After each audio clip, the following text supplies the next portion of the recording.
Welcome दोस्तों, मैं हूँ हरीश कवड़कर और आपका स्वागत है आपके चैनल में जिसका नाम है एचके ऑप्शंस।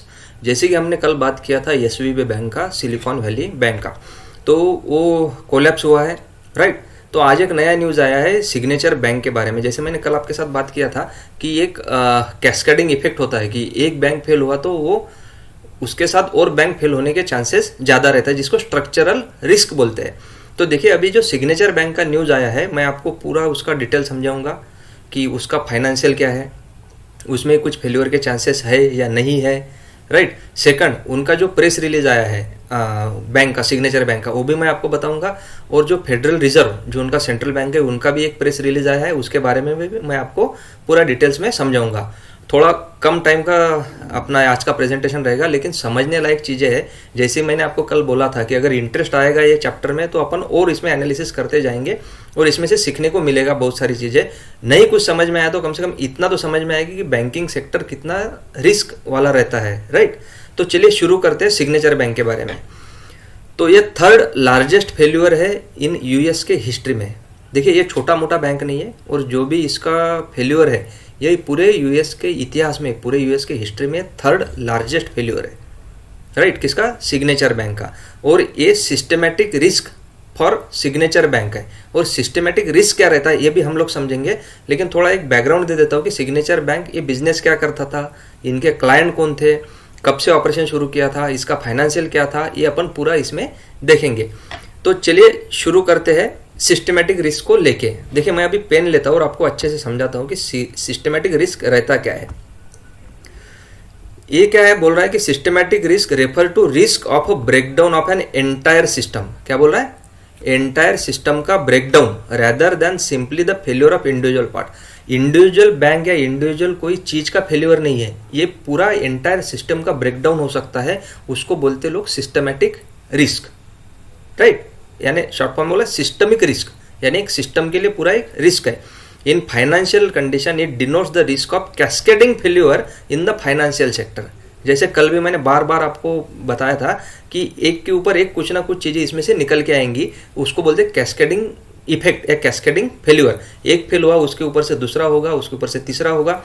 तो ये सिस्टमिक रिस्क का मतलब क्या होता है? Breakdown of entire system, right. एक बैंक का नहीं मैं बोल रहा हूँ या पर्टिकुलर किसी सेक्टर का नहीं मैं बोल रहा हूँ, पूरे सिस्टम का, पूरे फाइनेंशियल सेक्टर का अगर ब्रेकडाउन होता है तो उसको बोलते हैं systemic risk, right.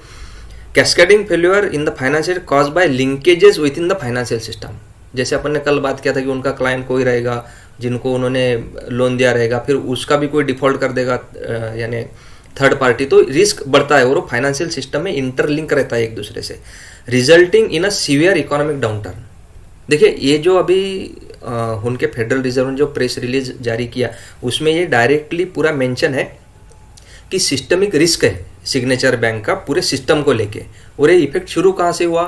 Silicon Valley bank से। तो आपको सिस्टमिक रिस्क समझ में आएगा कि वो क्या कर सकता है, पूरे एंटायर सिस्टम को ब्रेक डाउन कर सकता है, और वो शुरू होता है एक कैस्केडिंग फेल्यूर से, राइट। अभी पर्टिकुलरली ये बैंक का फाइनेंशियल क्या बोल रहा है अपन वो थोड़ा शॉर्ट में देखेंगे, लेकिन अच्छे से देखेंगे, आपको समझ में आएगा, राइट। तो सिस्टमिक रिस्क आपको समझ में आया होगा, ठीक है।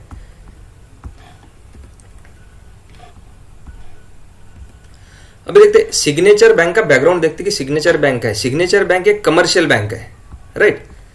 कमर्शियल बैंक है, न्यूयॉर्क बेस्ड बैंक है, और ये बैंक फोकस करता है मेनली प्राइवेटली ओन बिजनेस, और उनके जो ओनर्स है या सीनियर मैनेजर है उनको कैटर करता है, और मेजरली प्राइवेटली ओन बिजनेसेस जो रहते हैं, छोटे मोटे बड़े, सबको ये कैटर करती है। इसका ऑपरेशन शुरू हुआ था 2001 में। ये बैंक ऐसा कुछ पुराना हिस्ट्री वाला नहीं है कि 100 साल 150 साल या 50 साल 30 साल का इनका हिस्ट्री नहीं है। 2001 में इनका ऑपरेशन शुरू हुआ था, वो भी मई में शुरू हुआ था।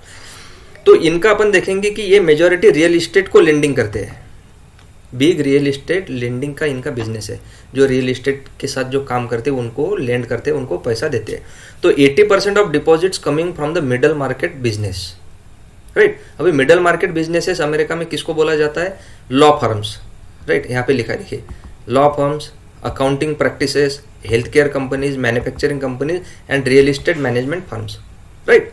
तो जो भी रियल इस्टेट से रिलेटेड रहेंगे, जो भी लॉ फर्म रहेंगे, health care company, mid size जो बिजनेसेस है उनको कैटर करते हैं। तो ये मोटा मोटी बिजनेस हुआ सिग्नेचर बैंक का। बाकी जो ऑपरेशन रहते हैं कि अकाउंट ओपनिंग ये वो तो बैंक का यानी फंडामेंटल काम है वो करते हैं। लेकिन मेजर जो बिजनेस है जो ये कैटेगराइज कर सकते हैं कि कहाँ से इनको बिजनेस आता है, तो ये 2-4 जगह से आता है।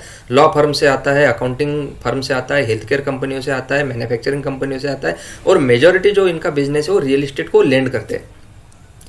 थोड़ा इसके ऊपर ध्यान दीजिए कि रियल इस्टेट को लेंड करते हैं, राइट। अभी रियल इस्टेट से इसका क्या लेना देना है, एक न्यूयॉर्क टाइम का एक न्यूज़ भी आया था, वो भी मैं आपके साथ यहाँ पे शेयर करूंगा तो आपको समझ में आएगा, ठीक है। तो ये हुआ उनका बैकग्राउंड। 2001 में उन्होंने ऑपरेशन शुरू किया, कमर्शियल बैंक है, राइट। और ये मिडल मार्केट को, मिड कैप बिजनेसेस को सर्व करती है। लॉ फर्म हो गया, अकाउंटिंग फर्म हो गया, हेल्थ केयर बिजनेस हो गए, छोटे मोटे बिजनेसेस को ये काम करते हैं। और बड़ा बिजनेस इनका है रियल इस्टेट फाइनेंस का, राइट। रियल इस्टेट को लेंड करते हैं। तो देखिए अभी ये इसका फाइनेंशियल है, थोड़ा शांति में समझिए, थोड़ा समझ के लीजिए कि यहाँ पे मैंने इनका खाली बैलेंसेस लिया हुआ है, इनका डिपॉजिट मैंने लिया हुआ है। और ये कब का है, 8 मार्च 2023 का। और ये भी कहाँ से लिया हुआ है, तो नीचे आपको लिंक दिखेगा, देखिए यहाँ पे इन्होंने एक प्रेस रिलीज किया था ये बैंक ने, देखिए ये ब्लू कलर में आपको यहाँ पे बहुत बड़ा लिंक दिखेगा। यहाँ से मैंने डिटेल्स लिया हुआ है, तो आपको समझ में आएगा कि ये ऑथेंटिक डाटा है और जो उन्होंने बताया हुआ है वही अपन ने लिया है। खाली उसको इंटरप्रेट अपन ने अपने हिसाब से किया है कि क्या उसका रेशो निकलता है। देखिए इनके पास क्या है, इनके पास कैश है 4.54 बिलियन, बोरोइंग बैलेंस है 6.58 बिलियन, लिक्विड सिक्योरिटीज है 26.41 बिलियन, डिपॉजिट बैलेंस है 89.17 billion, digital asset related client deposit है, यानी डिजिटल एसेट जो रहता है उससे रिलेटेड है 16.52, ये टॉपिक अपन समझेंगे। लोन बैलेंस है 71.81, तो टोटल इनके पास है 215 बिलियन, राइट। अभी अगर मैं बोलूँगा ये 215 से अगर ये सब फिगर को कंपेयर करूँगा कैश शेल्ड का, तो ये 2.1% है, राइट। बोरोइंग बैलेंस उनका 3.06% है।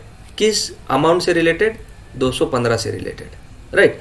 तो अभी देखिए मैंने इसके नीचे एक कॉलम डाला हुआ है कि ये खाली मैंने यहाँ पे 2 चीज़ें ली हुई है, डिपॉजिट बैलेंस और digital asset related to client deposit.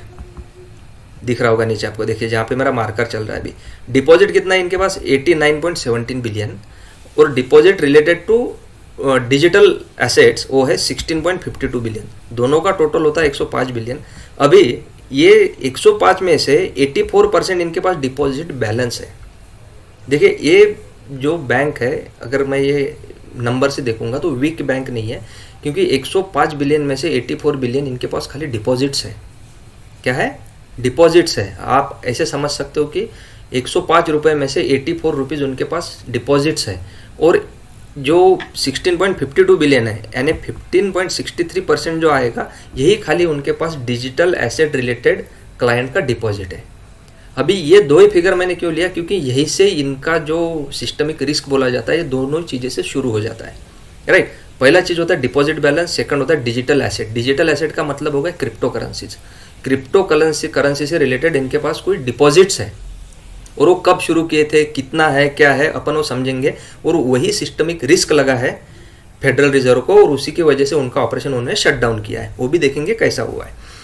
और उसके ऊपर उन्होंने जो यानी सोल्यूशन निकाला है, वो सोल्यूशन किस टाइप का निकाला है वो भी हम लोग अच्छे से समझेंगे। तो देखिए 89 में से 16.52 इनके पास डिजिटल एसेट से रिलेटेड इनके पास डिपॉजिट है। यहाँ तक आपको समझ में आएगा, ठीक है। चलिए आगे चलते हैं। नंबर बहुत इंपॉर्टेंट है, समझ लीजिए। खाली 15.63 यानी 15% इनके पास खाली डिजिटल एसेट है। 84% जो है इनके पास है डिपॉजिट्स है, डिपॉजिट बैलेंस है। टोटल डिपॉजिट में से 15% खाली डिजिटल एसेट्स है, राइट। डिजिटल एसेट से रिलेटेड डिपॉजिट्स है, डिजिटल एसेट्स नहीं है। वो भी उन्होंने मेंशन किया है उनके मैनेजमेंट ने कि हमारे पास उससे कुछ रिलेटेड नहीं, खाली डिजिटल एसेट से रिलेटेड डिपॉजिट्स है, राइट। वो भी अपन समझेंगे। देखिए अभी ये बैंक का जो मैंने आपको लिंक दिखाया था वहीं से मैंने सब डाटा लिया हुआ है, तो आपको समझ में आएगा। इन्होंने रिपर्चेस किया इनका कॉमन स्टॉक, जैसे आप अपने यहाँ पे बायबैक होता है, राइट, जो उन्होंने प्रीवियसली डिस्क्लोज किया था। तो 55 मिलियन का इन्होंने रिपर्चेस किया है उन्होंने। और जनवरी 2023 में इन्होंने 25% इंक्रीज दिया था उनके डिविडेंड में, यानी ये बैंक ने रिपर्चेस किया, बायबैक भी किया और स्टॉक को डिविडेंड भी दिया। तो अगर फंडामेंटली स्ट्रांग बैंक रहेगी, उनके पास डिपॉजिट रहेगा, कैश रहेगा, तभी वो करती है। बहुत बार वो नहीं रहने के बावजूद भी करते हैं, लेकिन कोई अगर डिविडेंड दे रहा है तो उनके कैश फ्लो से दिया जाता है मेजॉरिटी टाइम पे। बहुत सारे लोग वो यानी बोरोइंग से भी देते हैं, उसको कैश फ्लो में मैनेज करते हैं और वो देते हैं। लेकिन अपन ऐसा समझेंगे कि उन्होंने वो उनके कैश फ्लो से दिया, स्टॉक डिविडेंड उन्होंने दिया। बाद में इनके जो सीईओ है डी पाओलो, उन्होंने एक सेंटेंस बोला है एज अ रिमाइंडर। देखिए ये बहुत इंपॉर्टेंट है, मैं जो आपको समझाना चाहता हूँ। Signature bank does not invest in, right, क्या बोल रहे हैं, does not trade, does not hold, does not custody and does not lend against और make loans collateralize by digital assets. Digital asset से रिलेटेड ये तो ना उसमें इन्वेस्ट करते हैं, ये तो ना उसमें ट्रेड करते हैं, ना वो होल्ड करते हैं। देखिए डिजिटल एसेट ना ये होल्ड करते हैं, ना इन्वेस्ट करते हैं, ना ट्रेड करते हैं, ना उनसे उनका कस्टडी लेके किसी को लेंड करते हैं, यानी उनको उन्होंने प्लेज लिया अपने पास और उनको लोन दिया तो ये कस्टडी लेके वो भी काम, वो लेंडिंग का काम भी नहीं करते, और यानी कोलैटरल लेके उनको ऐसे लोन भी नहीं देते, राइट, कोलैटरलाइज जिसको बोलते हैं अपन, राइट। तो ये इन्होंने यहाँ पे बोला हुआ है, जो मैंने लिंक दिया उसी में, लिंक में आपको दिखेगा, आप लिंक सर्च कर सकते हो। तो ये बोल रहे हैं उनके सीईओ, प्रेसिडेंट सीईओ, इन्होंने बोला कि हम ना इन्वेस्ट करते हैं, ना ट्रेड करते हैं, ना होल्ड करते हैं, ना उनका कोलैटरल लेके हम लोग उनको लेंड करते हैं, ये इनके सीईओ ने बोला। देखिए बहुत इंपॉर्टेंट चीज़ें मैं आपको बोल रहा हूँ कि ये बैंक थोड़ा साफ सुथरा है, राइट, लेकिन अभी आगे चल के क्या इसमें से निकलेगा या नंबर में से क्या निकलेगा, अपन वो स्टोरी भी आएगा आगे चल के, कुछ न्यूज़ तो अपन वो भी अनफोल्ड करेंगे, राइट। तो अभी ये हुआ सीईओ का स्टेटमेंट, राइट, कि ना इन्वेस्ट करते हैं, ट्रेड करते हैं, ना होल्ड करते हैं, ना वो कोलैटरल लेके लोन देते हैं, बात खत्म। अभी आगे चलते हैं। इनका जो चीफ ऑपरेटिंग ऑफिसर है Eric R Howell, we have repeatedly communicated that our relationship in the digital asset space. देखिए बार बार सीईओ और सीओओ क्या बोल रहे हैं कि डिजिटल एसेट स्पेस में are limited to US dollar deposits only, US dollar में ही वो डिपॉजिट लिए उन्होंने, बाकी अदर कंट्री के जो उनका करेंसी रहता है उसमें उन्होंने डिपॉजिट नहीं लिए, उन्होंने लिए यूएस डॉलर डिपॉजिट्स, राइट। वो बोल रहे, देखिए सुनिए, and we remain fully committed to executing on our plan to deliberately reduce this deposits further, right. CEO बोल रहा है कि हम लोग ना ट्रेड करते हैं, ना होल्ड करते हैं, ना वो कोलैटरल लेके लेंड करते हैं, और इनका बोलना है कि हम लोग अगर डिपॉजिट ले रहे हैं तो यूएस डॉलर डिपॉजिट ही ले रहे हैं, और बाद में भी वो बोल रहे हैं कि वो डिपॉजिट भी हम डिलिबरेटली, यानी जानबूझ के वो डिपॉजिट भी हम रिड्यूस करना चाहते हैं फर्दर, यानी आगे चल के रिड्यूस करना। Since we open our doors we have been a deposit first institution, जब से हमने बैंक खोला है तब से हम डिपॉजिट फर्स्ट इंस्टीट्यूशन बने कि हम लोग डिपॉजिट लेना चाहते हैं, डिपॉजिट पे काम करना चाहते हैं, and have always been committed to our depositors, और हम अपने डिपॉजिटर्स को ही कमिटेड रहते हैं कि जिन्होंने डिपॉजिट दिया उनके साथ हम कमिटमेंट से काम कर सके, right. Depositor safety first and foremost, उनकी सेफ्टी वो हमारे लिए प्राथमिकता है, उसी से हम काम करेंगे, किससे, डिपॉजिटर से। As shown by our current metrics, we intentionally maintain a high level of capital, strong liquidity profile and solid earning. क्या बोल रहे हो? इंटेंशनली हमने मेंटेन किया high level of capital maintain किया है, स्ट्रॉन्ग लिक्विडिटी मेंटेन किया है, और उसके साथ सॉलिड अर्निंग भी हमने रखा है, which continues to differentiate us from competitors, competitor से उनको डिफरेंशिएट करते हैं, स्पेशली ड्यूरिंग चैलेंजिंग टाइम्स। देखिए अगर सीईओ कुछ चीज बोल रहा है और सीओ कुछ चीज बोल रहा है, सीईओ बोल रहा है कि हम लोग ना इन्वेस्ट करते हैं, ट्रेड करते हैं, ना कोलैटरलाइज लेके लेंडिंग करते हैं, और ये बोल रहे हैं कि हम खाली यूएस डिपॉजिट में लेते हैं, सेकंड बोल रहे हैं कि हम वो डिपॉजिट रिड्यूस भी करना चाह रहे हैं, राइट, और इंटेंशनली हम हाई लेवल भी उसका कैपिटल का मेंटेन करते हैं, अर्निंग भी अच्छा रखते हैं, और जो डिपॉजिट फर्स्ट हमने जो शुरू किया है कि बैंक हमने जब से ऑपरेशन शुरू किया हम डिपॉजिट फर्स्ट है, यानी डिपॉजिट लेना चाहते हैं, और डिपॉजिटर को उनका जो सेफ्टी है, उनका जो सर्विस है फॉरमोस्ट है, यानी सबसे प्राथमिकता हम उसको देते हैं, राइट। अभी ये उन्होंने बोला, अभी ज़्यादा पुराने न्यूज़ ने, मेरे ख्याल से 7-8 तारीख का उनका प्रेस रिलीज है, वो भी मैं आपको दिखा दूंगा, प्रेस रिलीज भी आपको दिख जाएगा, ठीक है। हो सके तो मैं अभी दिखा देता हूँ आपको, तो आपको समझ में आएगा कि ये सब चीज़ें जो है ये उनके इसी में दिखेगी आपको। देखिए मैं लिंक ओपन करता हूँ,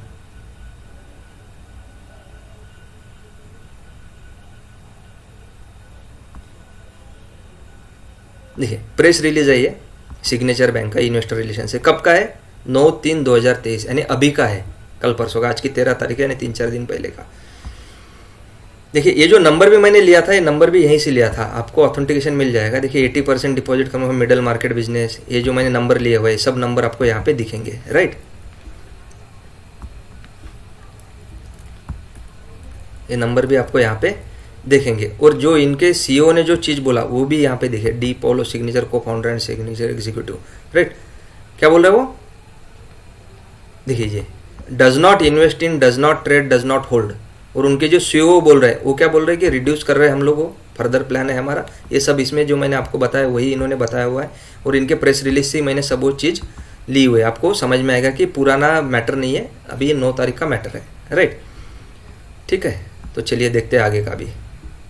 आपको समझ में आया, नंबर आपको समझ में आया, राइट। आगे का ये भी मैंने आपको बताया कि उन्होंने रिपर्चेस किया, डिविडेंड दिया। सीईओ बोल रहा है कि हम ना ट्रेड करते हैं, ना इन्वेस्ट, यानी उसमें इन्वेस्ट करते हैं, ना तो हम उसको कोलेटरलाइज लेके लेंडिंग करते हैं। और उनका बोलना है कि हम लोग उसको डिजिटल एसेट के डिपॉजिट को रिड्यूस कर रहे हैं, राइट। और डिपॉजिट जो हमको देना चाहते हैं वो हमारे लिए फॉरमोस्ट है, उनको अच्छे से सर्विस देना चाहते हैं, high level of capital maintain करते हैं, स्ट्रांग लिक्विडिटी रखते हैं, सॉलिड अर्निंग रखते हैं। इनका सीईओ बोल रहा है, राइट। यानी बैंक का पूरा 9 तारीख को ही क्लियर हुआ कि बैंक का स्टैंड क्या है। आगे चल के देखते हैं। देखिए बाद में क्या हुआ, 9 तारीख को ये हुआ, और 12 तारीख को यानी कल फेडरल रिजर्व का ये वेबसाइट है federalreserve.gov, आप गूगल में सर्च कीजिए आपको मिल जाएगा। तो यहाँ पे उन्होंने ज्वाइंट स्टेटमेंट दिया, ट्रेजरी और फेडरल रिजर्व और एफडीआईसी कल अपन ने देखा था, फेडरल डिपॉजिटरी इंश्योरेंस कॉर्पोरेशन, जो मैंने कल सिलिकॉन वैली बैंक के जब डिस्कशन कर रहे थे तब मैंने आपको इसके बारे में बताया था। तो इन्होंने स्टेटमेंट दिया, ये स्टेटमेंट अपन थोड़ा पढ़ेंगे, उसमें से थोड़े पॉइंट समझेंगे कि इन्होंने 12 तारीख को क्या स्टेटमेंट दिया, ठीक है। तो इसके लिए मैं लिंक ओपन करता हूँ, अभी यहाँ पे इमेज डाला हुआ है, तो लिंक ओपन करता हूँ तो आपको समझ में आएगा कि उनका क्या बोलना है।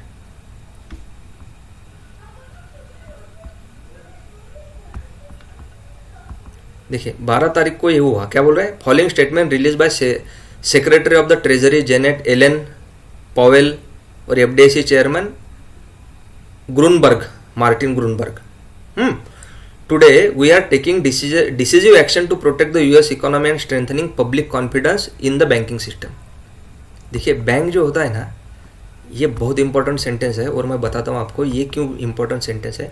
बैंकिंग सेक्टर जो भी है वो कॉन्फिडेंस के ऊपर चलता है, ट्रस्ट के ऊपर चलता है, नो मैटर उनका फाइनेंशियल कितना स्ट्रांग है या नहीं है। अभी अमेरिका के जो ये डिसीजन मेकर लोग हैं उनको लग रहा है कि डिपॉजिटर का, नॉर्मल जो वहाँ पे सिटीजन है उनका कॉन्फिडेंस लूज ना हो जाए बैंकिंग सिस्टम से, राइट। ये भी तो एक सिस्टमिक रिस्क है पूरे कंट्री के लिए, पूरे नेशन के लिए। तो देखिए आगे क्या बोल रहे हो, this step will ensure the US banking system continues to perform its vital role and protecting deposits and providing access to credit household and business in a manner that promote strong and sustainable economic growth, after receiving recommendation. देखिए recommendation किसने दिया, ये important है, आप थोड़ा चीज समझे। FDIC, right, federal depository insurance corporation, उनका ये था। द फेडरल रिजर्व उनका central bank, and consulting with president, क्या बोल रहे हो, consulting with president Joe Biden. Secretary Yellen approved action against FDIC to complete, secretary Yellen approved actions enabling the FDIC to complete its resolution of Silicon Valley Bank Santa Clara California का, यानी Silicon Valley Bank का जो अपने resolution किया था उसका काम शुरू करिए। In a manner that fully protects all depositors, सब डिपॉजिटर को अपने को यानी प्रोटेक्ट करना है। Depositor will access all their money by Monday, यानी कल अपन ने बात किया था एसवीसी बैंक के बारे में। वी आर, देखिए क्या बोले, we are announcing a similar systemic risk except है, we are also announcing a similar systemic risk exception for signature bank, यानी सिस्टमिक रिस्क है सिग्नेचर बैंक, कहाँ पे बेस है, न्यूयॉर्क बेस, राइट। वो सिस्टमिक रिस्क है विच वॉज क्लोज टुडे, उन्होंने वो क्लोज किया by state charting authority, New York का जो अथॉरिटी उन्होंने वो क्लोज किया बैंक, उनका ऑपरेशन शट डाउन किया।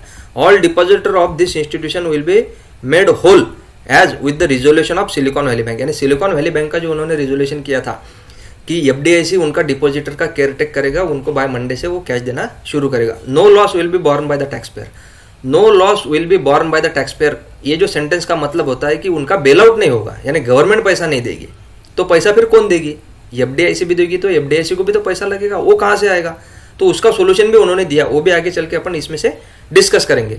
Share holder and certain unsecured डेप्ट holders will not be protected, यानी जो इक्विटी में जिन्होंने इन्वेस्ट किया था या अनसिक्योर्ड जिन्होंने डेट जिनके ऊपर है या जिन्होंने लिया हुआ है वो प्रोटेक्टेड नहीं रहेंगे, उनको उनका पैसा देना पड़ेगा, या उनका डूबा है तो डूब जाएगा, शेयर होल्डर का है तो डूबा हुआ है तो पूरा कोलैप्स हो जाएगा, नहीं मिलेगा। Senior management has also been removed, यानी सीनियर मैनेजमेंट जो बोर्ड ऑफ डायरेक्टर्स है वो भी उन्होंने रिमूव किए. Any losses to the deposit insurance fund to support uninsured depositors will be recovered by a special assessment to the banks as required by law. देखिए, जिनका insurance है, जो डिपॉजिट का इंश्योरेंस है, जो $2.5 लाख रुपए तक है, वो तो उनको मिलेगा, लेकिन जो अनइंश्योर्ड डिपॉजिट्स है, राइट, वो भी स्पेशल असेसमेंट करके उनको मिलेगा, लेकिन वो रिकवर्ड कहां से होगा? बैंक से, as per the law, recovered by a special assessment on banks as required by law. Bank का स्पेशल असेसमेंट होगा, वहां से बाय लॉ से होगा, और वहां से जो पैसा मिलेगा जो अनइंश्योर्ड डिपॉजिटर्स है उनको भी वो मिलेगा. लेकिन शेयर होल्डर और अनसिक्योर्ड जो डेप्ट होल्डर है वो बख्शे नहीं जाएंगे, उनका जो लॉस हुआ है वो लॉस उनको लेना पड़ेगा. Finally the federal Reserve Board on Sunday announce it will make available additional funding to the eligible depository institution. उनको, यानी जो एलिजिबल है उनको वो पैसा अवेलेबल हो जाएगा.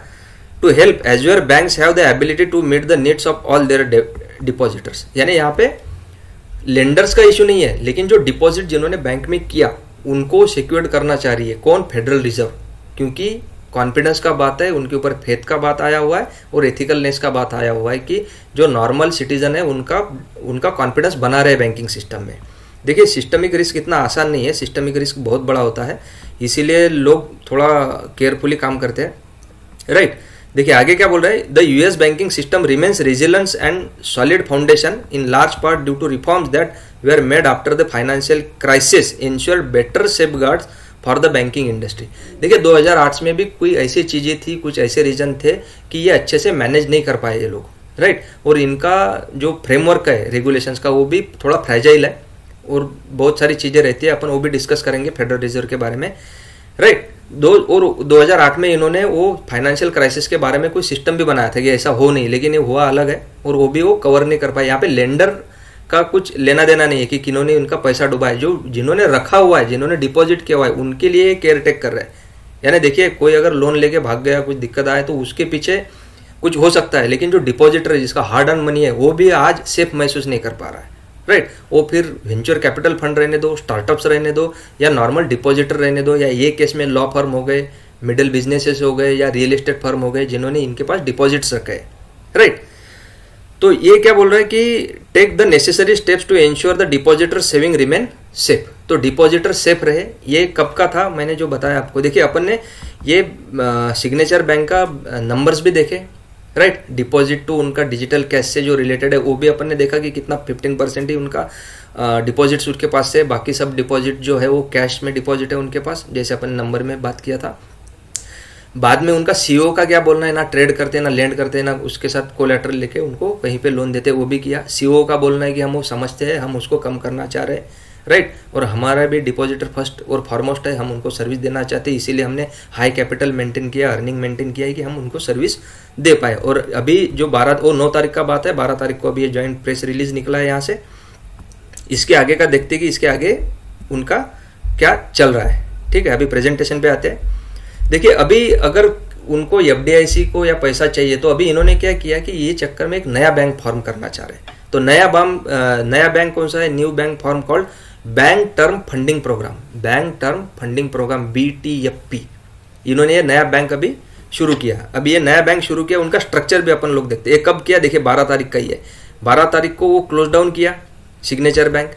एक कल सिलिकॉन वैली बैंक हुआ था फ्राइडे के दिन, आज मंडे के दिन उन्होंने सिग्नेचर बैंक, कल संडे के दिन सिग्नेचर बैंक बंद हुआ, और संडे के दिन ये रिलीज आया है कि हम नया बैंक शुरू कर रहे हैं BTFP, राइट. उसके बारे में का जो प्रेस रिलीज है वो भी हम लोग देख लेते हैं. प्रेस रिलीज क्या है? देखिए, प्रेस रिलीज मैं यहाँ से ओपन करता हूँ तो आपको समझ में आएगा. और मैं इसका इमेज और प्रेस रिलीज आपके सामने ओपन क्यों कर रहा हूँ कि देखिए, डाटा पूरा अवेलेबल रहता है. आप रिसर्च करिए, थोड़ा मेहनत करिए, तो आपको अच्छे खासे डिटेल्स मिल सकते हैं. और इससे अपने को क्या रिटर्न मिलेगा, इससे अपन कितना पैसा बना पाएंगे, ये सेकेंडरी है. प्राइमरी ये है कि अपने से को उसमें से कुछ सीखने को मिलेगा, तो आगे चल के अपन ऐसे सब चीज़ों से सेफ रह सके, राइट. तो देखिए 12 तारीख का ये प्रेस रिलीज आया है उनका. इसमें क्या बता रहे हैं वो, मैं थोड़ा पेन ले लेता हूँ. Support American business and household, the federal Reserve Board on Sunday announce it will make available additional funding to eligible depositor institution to help assure banks have the ability to meet the needs of all their depositors. Depositor का पैसा देने के लिए उनका जो need है depositor का, उनका हेल्प करने के लिए फेडरल रिजर्व एक कुछ चीज़ें अनाउंस करना चाहती है जो एडिशनल चीज़ें है, this action will bolster and capacity of the banking system to safeguard deposits and ensure the ongoing provision of money and credit to the economy, right? Not borne by the taxpayer. इसका मतलब क्या बताया था मैंने आपको कि इनका ये बेल आउट नहीं करने वाली है गवर्नमेंट, राइट? कि गवर्नमेंट पैसा देगी और भूल जाएगी, ऐसा नहीं होने वाला है। अभी इन्होंने क्या किया हुआ है कि ये नया कुछ इंस्टीट्यूशन बना रहे कि उनको फंडिंग करेगा, FDIC को करेगा, बैंक को करेगा, तो डिपॉजिटर सेफ रहेंगे। ये एक अच्छा कदम है, लेकिन इसमें भी एक नई रिस्क ओपन हो जाती है, वो भी अपन लोग डिस्कस करेंगे। वो नई रिस्क क्या ओपन होती है? देखिए, Federal Reserve prepared to address the liquidity pressure that may arise. Liquidity pressure आएगा क्योंकि इतना कैश आएगा कहाँ से, और डिपॉजिट नहीं रहेगा तो कहाँ से दिखेंगे, कहाँ से वो नंबर, और कहाँ से देंगे? The additional funding will be made available through a creation of new bank. क्या बोले वो? Creation of new bank, term funding program, BTFB, bank term funding program. New bank बना रहे, bank term funding program, offering loans of up to 1 year in length to banks. In length to banks का मतलब क्या? Bank के capacity के हिसाब से हम 1 साल के लिए उनको लोन देंगे। से वो किसको देंगे? Length to bank, saving associations, credit unions and other eligible depositor institution belonging to US। ठीक है, देखिए अपन ये पूरा पढ़ेंगे नहीं, इसमें से जो पॉइंट मैंने निकाल के रखे वो मैं आपको बताऊंगा, लेकिन ये आप समझिए कि ये प्रेस रिलीज से लिया हुआ है। ठीक है, तो अभी ये इसका बिजनेस मॉडल क्या रहेगा, किसका? ये न्यू बैंक जो इन्होंने फॉर्म किया है।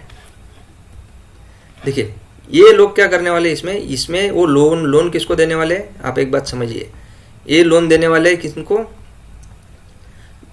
बैंक को, सेविंग एसोसिएशंस को और क्रेडिट यूनियंस को। और वो लोन कैसे अवेलेबल करेंगे? New entity called bank term funding program will be created and it will offer loans to 1 year lend to bank, saving association, credit unions and other eligible depository institution। उनको loan देंगे। Those taking advantage of the facility will be asked to, loan तो देंगे लेकिन उनको क्या करना है? उनको प्लेज करना है high quality collateral. High quality collateral का मतलब क्या होता है कि उनको उनके पास कुछ प्लेज करना पड़ेगा, यानी उनके पास देना पड़ेगा, तो उनको वो लोन देंगे, राइट? उनको कर्जा देंगे, उनको लेंड करेंगे। कौन करेगा? BTFB। वो कौन से कोलैटरल है? सच एज ट्रेजरीज, एजेंसी डेप्ट and mortgage back securities. Federal Reserve के हिसाब से ये हाई क्वालिटी है, लेकिन 2008 का जो क्राइसिस आया था ये मॉर्गेज बैक सिक्योरिटीज से आया था, राइट? देखिए, कुछ चीज अगर फेल हुआ है ना, आप उसको टेम्पररी टाइम के लिए करेक्ट कर सकते हो, टेम्पररी टाइम के लिए आप करेक्ट कर सकते हो, लेकिन उसका फुल प्रूफ सोल्यूशन नहीं निकलेगा जब तक आप उसके ऊपर हार्ड डिसीजन लेके रेगुलेशन नहीं बनाओगे, राइट? तो अभी ये हुआ क्या है, सिलिकॉन वैली बैंक का जो रिस्क था वो उन्होंने इन्वेस्ट किया डेट में, उसमें लॉस लग गया, सिक्योरिटी बेची उसमें लॉस लग गया, स्टार्टअप का सिक्योरिटीज बेचा था जो उनके पास था उनमें लॉस लग गया, बाद में उन्होंने डिपॉजिट मांगने के लिए गए तो डिपॉजिट के लिए उसके था नहीं और उनका मार्केट कैप डाउन हो गया और वो सिस्टमेटिक रिस्क लगा, बैंक फेडरल रिजर्व ने बंद कर दिया। अभी सेम इसमें क्या हुआ है, इनका जो डिजिटल एसेट से रिलेटेड जो बिजनेस है कि इनको लगता है कि ये सिस्टमिक रिस्क बन रहा है, तो उनके लिए उनका ऑपरेशन शट डाउन किया, लेकिन उनके जो डिपॉजिटर्स है उनको इंश्योर्ड करने के लिए, उनका कॉन्फिडेंस रखने के लिए एक नया बैंक बनाया। तो इन्होंने क्या किया, उनका जो चीज़ था वो ट्रांसफ़र किया नए बैंक में, क्योंकि अगले साल, मेरे ख्याल से अगले साल या 1-1.5 साल में अमेरिका में इलेक्शन होने वाले हैं, तो जो वोट बैंक रहता है वहाँ का, यानी मेरा हाइपोथेसिस मैं आपको बोल रहा हूँ कि वहाँ का जो वोट बैंक है उनका अगर कुछ कॉन्फिडेंस जितना है किसी भी वहाँ के पार्टी को, तो उनको जो वोटर है उनके लिए डिपॉजिटर जो है, उनके जो सिटीजन्स है, नॉर्मल सिटीजन, उनके फेवर में कुछ डिसीजन लेने पड़ेंगे।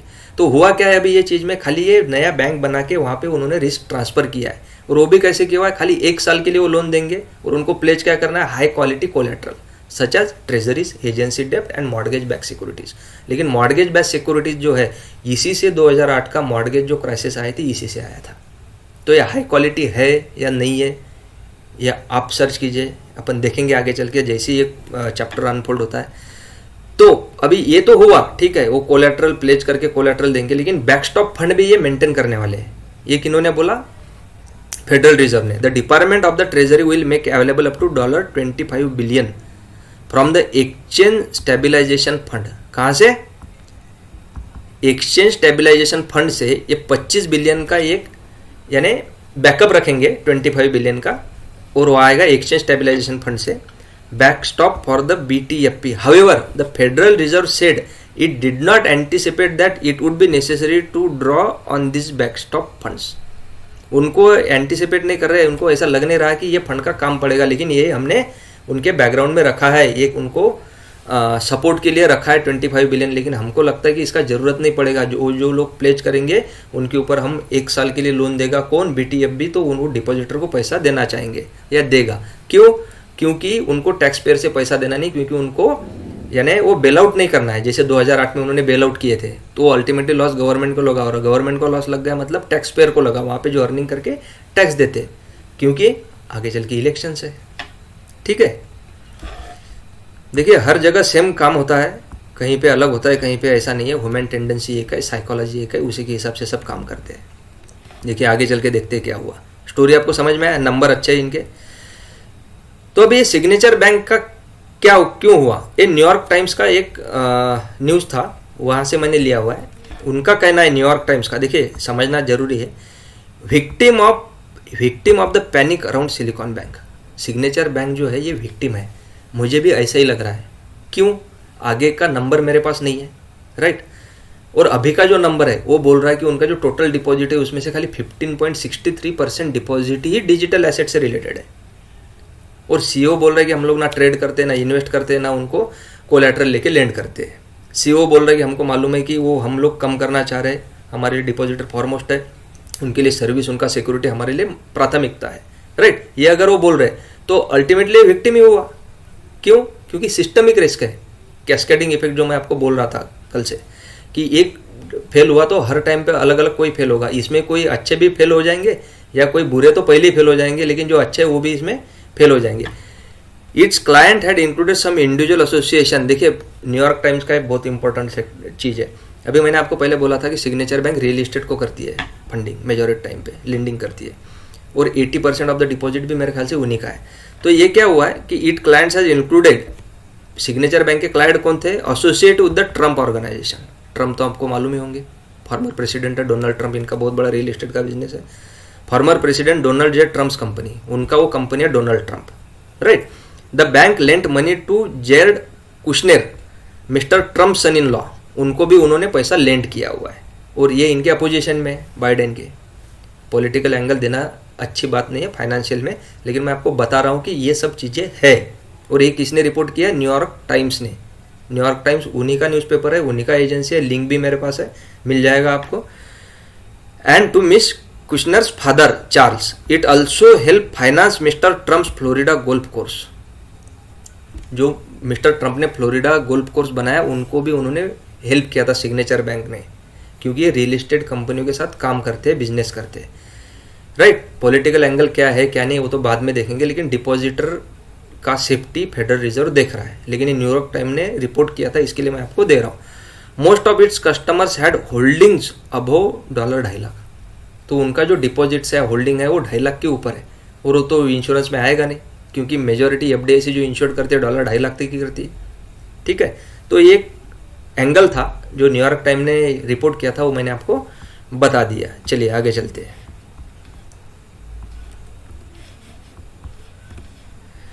देखिए अभी इसमें मैं फिर से बोल रहा हूँ कि सिग्नेचर बैंक रफली 88 बिलियन उनके पास डिपॉजिट में है, जो अनइंश्योर्ड है एट द लास्ट, यानी end of the last year तक 88 बिलियन जो डिपॉजिट है इनके पास है, अनइंश्योर्ड है सिग्नेचर बैंक के हिसाब से, राइट।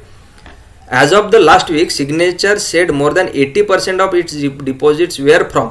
80% डिपॉजिट उनके पास जो है वो कहाँ से आया है? लॉ फर्म्स, अकाउंटिंग फर्म, जो मैंने आपको पहले बताया, रियल एस्टेट मैनेजमेंट कंपनियों से। It's digital assets related client deposit कितना है? 60.52 बिलियन। जैसे मैंने आपको चार्ट में दिखाया था कि टोटल डिपॉजिट कितना है और इनका डिजिटल एसेट से रिलेटेड डिपॉजिट कितना है।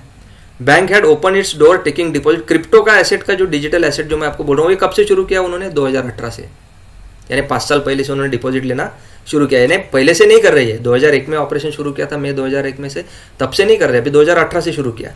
और ये ट्रिगर और पैनिक क्यों आया हुआ है अमेरिका में? क्योंकि FTX वहाँ पे कोलैप्स हुआ था नवंबर 2022 में। FTX का है फ्राइड्स क्रिप्टो एक्सचेंज।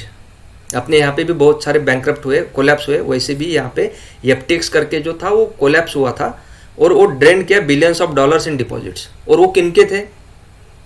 जहाँ पे जो नॉर्मल सिटीजन्स है जो वहाँ पे क्रिप्टो में इन्वेस्ट किए थे उनका है। देखिए क्रिप्टो इंडिया में तो रेगुलेटेड नहीं है, राइट, वो अपने हिसाब से काम करते हैं, राइट, रेगुलेटेड नहीं है। और ये जो है, ये जो अभी इन्होंने सिग्नेचर बैंक के ऊपर जो इन्होंने अभी ये बंद किया उनका ऑपरेशन, वो सारा का सारा क्रिप्टो से रिलेटेड है, ऐसा फेडरल रिजर्व बोल रहा है, और ये सिस्टमिक रिस्क है। लेकिन अपन ने जो नंबर कैलकुलेट किया वो नंबर क्या बोल रहा है वो भी आपको मैं फिर से एक बार उस स्लाइड पे लेके चलता हूँ। देखिए फेडरल रिजर्व के हिसाब से वो सिस्टमिक रिस्क है क्रिप्टो के हिसाब से डिजिटल एसेट्स, लेकिन इनके पास डिजिटल एसेट्स कितना है 16.52 बिलियन।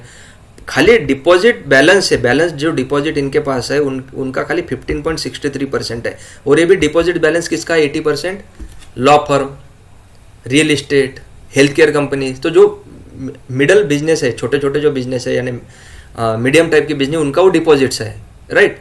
और वो डिपॉजिट में से खाली 60.52 बिलियन ही क्रिप्टो से रिलेटेड है। और सीईओ बोल रहा है कि हम लोग ना ट्रेड करते हैं, ना प्लेज करते हैं, ना कोलेटरल लेके उनको लेंड करते हैं। तो देखिए स्टोरी तो अभी ये बोल रही है, नंबर ये बोल रहा है, लेकिन अभी फेडरल रिजर्व का क्या बोलना है वो मालूम नहीं कि क्यों बोल रहा है। और ट्रम्प से रिलेटेड इन्होंने फाइनेंस किया था, राइट, जैसे मैंने आपको बताया, उनके सन इन लॉ को भी उनको फाइनेंस किया था उन्होंने, राइट, और उनसे रिलेटेड उन्होंने बिजनेस में काम किया था, राइट। तो देखिए अभी इसमें से कुछ चीज़ें आपको दिखाई देगी कि मैंने सिग्नेचर बैंक आपके सामने क्यों निकाला। देखिए सिग्नेचर बैंक का की पॉइंट्स वही मैं आपको पूरा पिक्चर खड़ा कर देता हूँ एक बार, तो आपको समझ में आएगा। देखिए इनके नंबर तो कुछ गलत नहीं दिख रहे, डिपॉजिट अच्छा है इनके पास, नया बैंक है, मई 2001 में शुरू हुआ था, यानी 22-23 साल का हिस्ट्री है।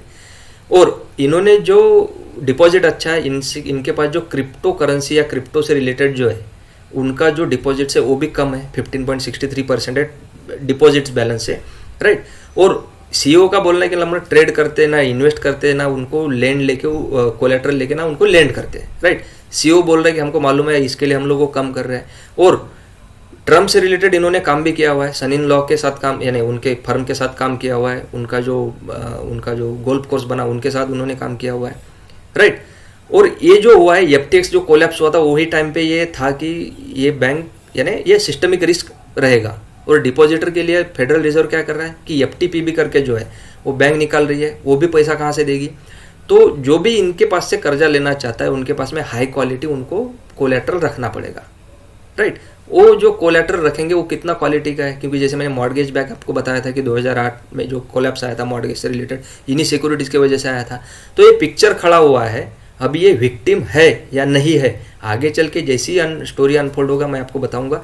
लेकिन फैक्ट ऑफ द मैटर मैं आपको बताना चाहता हूँ कि देखिए अगर कुछ रिस्क ओपन होता है या कोई कोलैप्स होता है तो उसके साथ में कोई अच्छे चीज़ों भी कोलैप्स होंगी, कोई बुरी चीज़ें भी कोलैप्स होंगी। आपको इन सब चीज़ों से बचना है, पैनिक आएगा।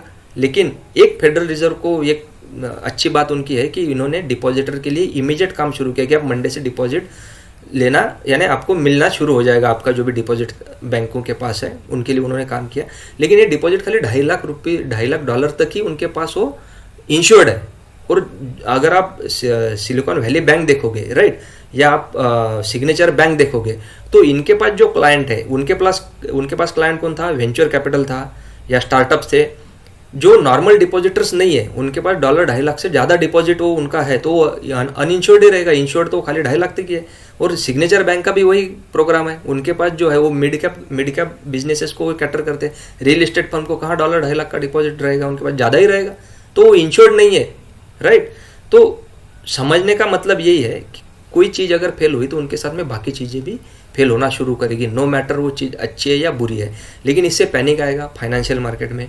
जैसे आज निफ्टी, बैंक निफ्टी कोलैप्स हुआ, अच्छा खासा गिरा हुआ है, आप अपॉर्चुनिटी ढूंढिए, अच्छी जगह पे इन्वेस्ट कीजिए। तो ये शुरू रहेगा, ये स्टोरी जैसी अनफोल्ड होती, जैसे मैंने आपको कल भी बोला था सिलिकॉन वैली बैंक के ऊपर जो भी स्टोरी अनफोल्ड होगी तो मैं आपको बताना आगे का शुरू करूँगा। जैसे आज ये सिग्नेचर बैंक का आया, कल ही हुआ, आज आया, और मैंने आपके सामने पूरा फैक्ट रख दिया।